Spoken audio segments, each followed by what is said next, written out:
తమిళనాడులో ఎన్నికల ప్రచారంలో భాగంగా ఆంధ్రప్రదేశ్ ముఖ్యమంత్రి చంద్రబాబు నాయుడు కీలక వ్యాఖ్యలు చేశారు. కేంద్ర మంత్రి పీయూష్ గోయల్ తో కలిసి నిర్వహించిన ప్రెస్ కాన్ఫరెన్స్ లో ఆయన దక్షిణాది రాష్ట్రాల అభివృద్ధి, జాతీయ రాజకీయాలపై స్పందించారు. తెలుగు గంగ ప్రాజెక్టు ద్వారా చెన్నైకు స్వర్గీయ ఎన్టీ రామారావు త్రాగునీరు అందించిన విషయాన్ని గుర్తు చేశారు. తమిళనాడు ప్రజల కష్టపడి పనిచేసే స్వభావాన్ని కొనియాడుతూ ఏపీ, తమిళనాడు ప్రజల మధ్య అన్నదమ్ముల బంధం ఉందన్నారు. మహిళా రిజర్వేషన్ బిల్లుపై కాంగ్రెస్, డీఎంకే ఆరోపణల్ని ఖండించిన చంద్రబాబు వారు మహిళలకు నష్టం చేశారని విమర్శించారు. నియోజకవర్గాల పునర్విభజనలో దక్షిణాది రాష్ట్రాలకు ఎలాంటి నష్టం లేదని స్పష్టం చేశారు. దేశంలో సంస్కరణవాది ప్రధానమంత్రి నాయకత్వంలో అభివృద్ధి పోటీ పెరుగుతోందని, కేంద్రంతో కలిసి రాష్ట్రాలు ముందుకు సాగుతున్నాయని తెలిపారు.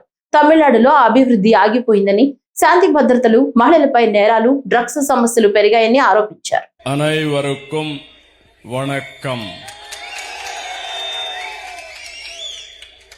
என் அப்னான தமிழ்நாடு மக்களே, உளங்குடன் இங்கே இறப்பது ரொம்பவே சந்தோஷம். தமிழ்நாட்டில் மாற்றம் ஆரம்பம் ஆயிடுச்சு. இனிமே யாராலையும் நிறுத்த முடியாது. తమిళనాడు అంటేనే ద్రవిడ నాగరికతకు కేంద్రం.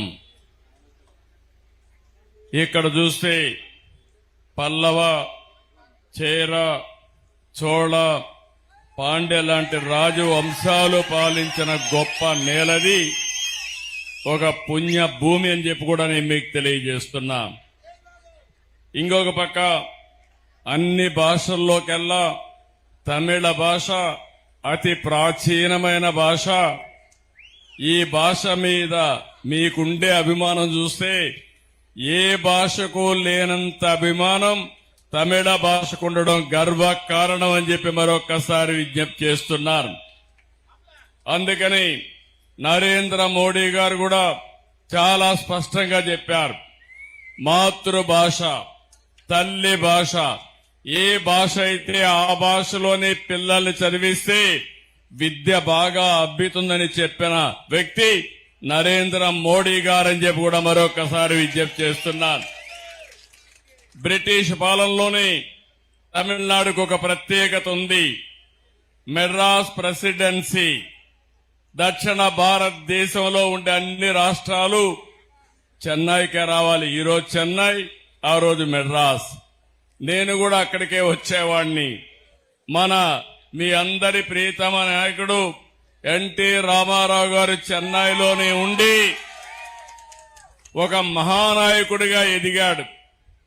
అక్కడి నుంచి ఆంధ్రప్రదేశ్ రాజకీయాల్లోకి వచ్చి ఒక మహానటుడే కాకుండా మహానాయకుడయ్యాడు. ఆయన ఒకటే ఆలోచించారు, నేను చెన్నైలో ఉన్నాను, ఇన్ని సంవత్సరాలు ఉన్నాను, అక్కడ నీళ్లు లేవు, అలాంటి చెన్నై నగరానికి నీళ్లు ఇవ్వాలని ఆలోచించిన వ్యక్తి నందమూరి తారక రామారావు గారైతే దానికి సహకరించిన వ్యక్తి ఆనాటి ఎంజీఆర్ అని చెప్పి కూడా నేను మీకు తెలియజేస్తున్నా. ఇద్దరు కలిసి ఆ రోజు మీరు చూస్తే చెన్నైకి తెలుగు గంగ ద్వారా నీళ్లు తీసుకొచ్చారు. ఇంకో పక్క తమిళ ప్రజలంటే క్రమశిక్షణ, పట్టుదల, కష్టపడే మనస్తత్వం, తెలివితేటలు, ఇదే తమిళ సోదరుల యొక్క సక్సెస్ సీక్రెట్.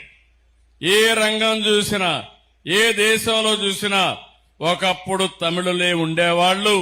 ఆ రోజు దక్షిణ భారతదేశంలో ఉండే ద్రవిడులంటే గౌరవం ఉండేదని చెప్పి కూడా నేను మీకు తెలియజేస్తున్నా.